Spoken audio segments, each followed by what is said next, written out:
فلا تخضعن بالقول فيطمع الذي في قلبه مرض. جب تمہارے گھروں کے باہر کوئی بندہ آ جائے، دروازہ کھٹکھٹائے، تو ان سے نرم لہجے میں بات نہ کرو.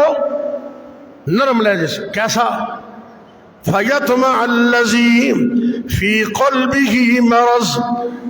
ایسے لہجے میں بات مت کرو کہ جس بندے کے دل میں بیماری ہے اس کی بیماری جھاگ پڑے، وہ تما شروع کر دو.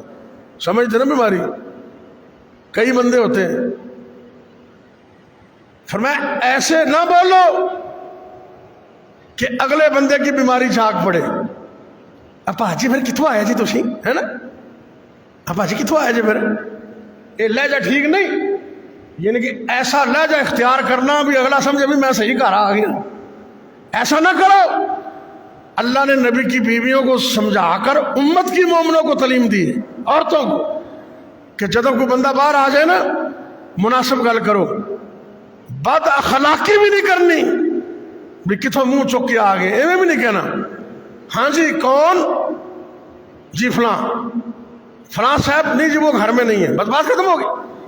اللہ فرما رہے ہیں فلا تخضعن بالقول. وہ میرے نبی دی بیویوں اپنے بات دے اندر، لہجے دے اندر خام خواہ دی نرمی پیدا نہ کرنا. ایسی نرمی بیمار دل دے اندر کوئی تما پیدا ہو جائے. وَقُلْنَ قَوْلًا مَعْرُوفًا. لیکن بد اخلاقی بھی نہیں کرنی. معروف گل کہنی ہے بس وہ آپ کا چلا جائے. نبی پاک دی بیویاں نو اللہ مخاطب نے